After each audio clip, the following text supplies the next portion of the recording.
Chandil dam जो झारखंड के Seraikela खरसवा district का एक ऐसा टूरिस्ट प्लेस है जो झारखंड के सबसे ज्यादा घूमे जाने वाली जगह में से एक है। Hello everyone, this is Chandradev. आप देख रहे हैं रांची जोन।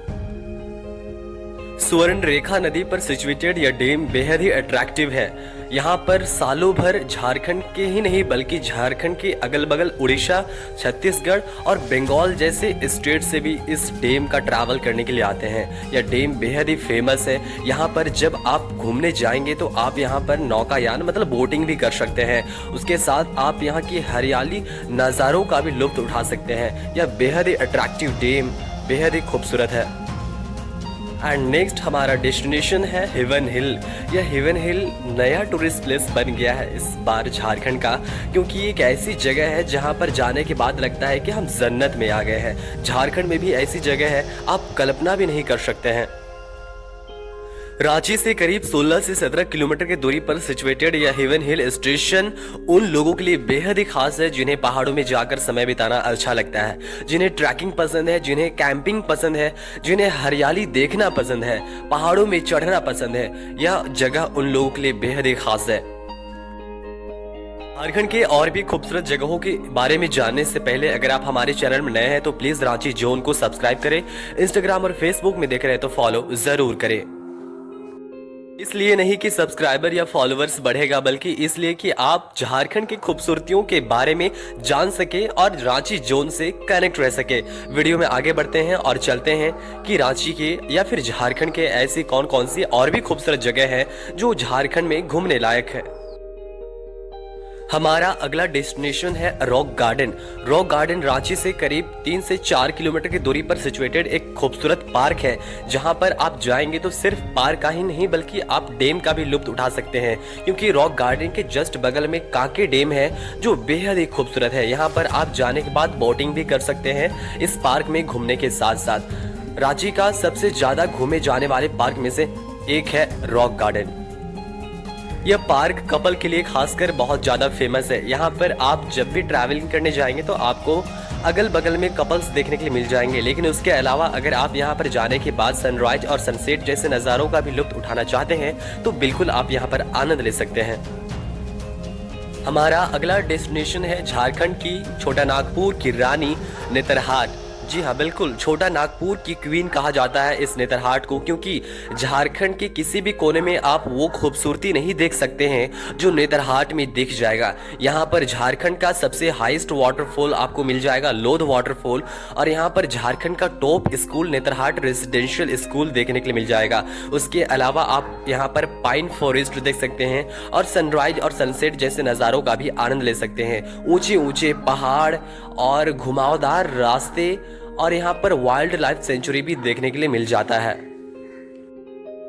रांची से करीब 160 किलोमीटर की दूरी पर सिचुएटेड यह नेतरहाट बेहद ही खूबसूरत है। यहाँ पर कभी आप जाने की प्लानिंग करते हैं तो आपको 2 दिन लग जाएंगे यहाँ पर घूमने के लिए, क्योंकि यहाँ पर इतनी सारी घूमने के लिए जगहें हैं कि आप एक दिन में कवर नहीं कर सकते हैं। आप यहाँ पर जाएंगे तो आपको लोध वाटरफॉल घूमने के लिए अलग से टाइम निकालना पड़ेगा, क्योंकि नेतरहाट और लोध वाटरफॉल की दूरी काफ़ी है। मतलब नेतरहाट से लोध वाटरफॉल की दूरी लगभग 60 किलोमीटर है। लोध वाटरफॉल को कभी कभी बूढ़ा घाट के नाम से भी जाना जाता है। अगर आप कभी नेतरहाट जाते हैं तो बेतला नेशनल पार्क का भी ट्रैवलिंग जरूर करें। वहाँ पर आपको वाइल्ड लाइफ सेंचुरी भी देखने को मिल जाएगा, काफ़ी जंगली जानवर भी नजर आ जाएंगे।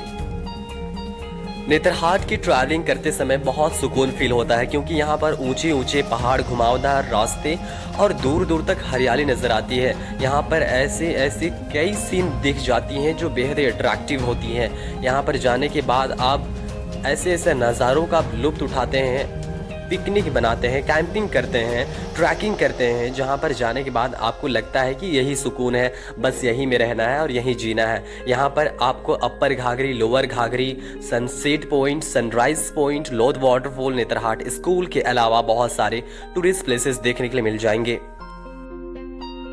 इसके बाद हमारा अगला डेस्टिनेशन है जमशेदपुर। जमशेदपुर में कई ऐसी टूरिस्ट प्लेसेस है जो बेहद अट्रैक्टिव है, चाहे वो टाटा जूलॉजिकल पार्क हो, स्पोर्ट्स स्टेडियम हो, चाहे वो जुबली पार्क हो या फिर कई अन्य सारे डैम की बात की जाए, यहाँ पर बहुत सारे ऐसे टूरिस्ट प्लेसेस हैं जो बेहद अट्रैक्टिव है। लेकिन यहाँ पर सबसे ज़्यादा जो खास टूरिस्ट प्लेस में से एक है वह है जुबली पार्क। यह जुबली पार्क बेहद ही खूबसूरत पार्क में से एक है। यहाँ पर बेहद ही खूबसूरत डैम डिमना डैम दिख जाएगा।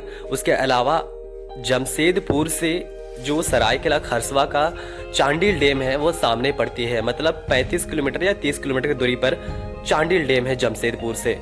यहाँ की वाटर पार्क भी बेहद ही खूबसूरत है। सबसे ज्यादा जो अट्रैक्ट करती है वह जुबली पार्क है और यहाँ पर टाटा जूलॉजिकल पार्क है। झारखंड के टॉप 10 टूरिस्ट प्लेसेस में से हमारा अगला डेस्टिनेशन है लोहरदगा का 27 नंबर रेलवे ब्रिज। यह रेलवे ब्रिज अपने आप में बेहद ही खास है। यहाँ पर जब ट्रेन गुजरती है तो लगता है कि आसमानों में ट्रेन चल रही है, क्योंकि जब ट्रेन चलने लगती है तो यहाँ की जो नज़ारे होती है वह बेहद ही खूबसूरत होती है।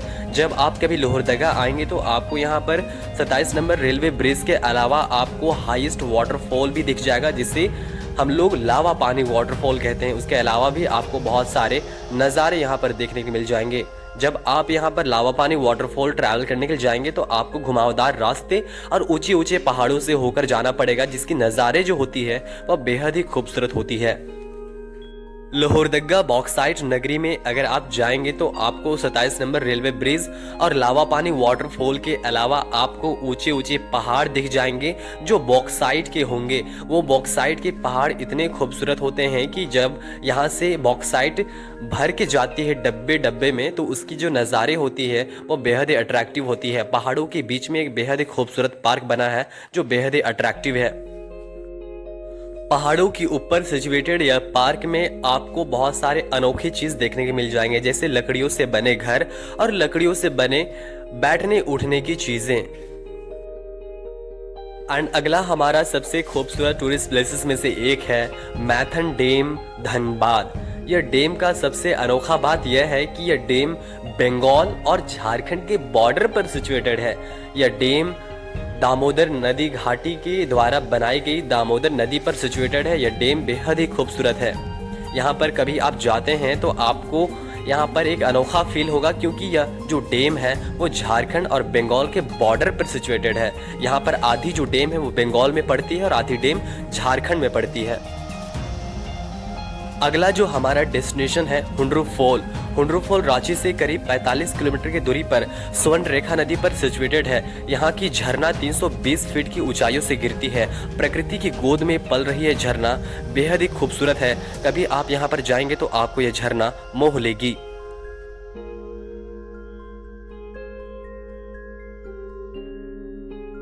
हुंड्रू फॉल के बाद मैं आपको ले जाने वाला हूँ पारसनाथ हिल। झारखंड का सबसे हाईएस्ट हिल में से एक है पारसनाथ हिल। यह झारखंड का सबसे ऊंचा पहाड़ है और इसी पहाड़ में आपको पारसनाथ टेम्पल भी देखने के लिए मिल जाएगा। जब आप कभी यहाँ पर जाएंगे तो आपको ट्रैकिंग करनी होगी यहाँ पर चढ़ने के लिए, लेकिन आप जाएंगे तो आपको सुकून सा महसूस होगा, क्योंकि यहाँ पर जाने के बाद आपके चारों तरफ बादल ही बादल नजर आएंगे। उसके बाद मैं आपको ले चलूंगा देवघर वैद्यनाथ धाम का दर्शन करने के लिए। यह एक धार्मिक स्थल है जो बेहद ही खूबसूरत है। यहाँ पर जाने के बाद आपको सुकून ही सुकून फील होगा। ऐसे ही खूबसूरत जगहों के बारे में जानने के लिए रांची जोन को सब्सक्राइब करें। And thanks a lot for watching.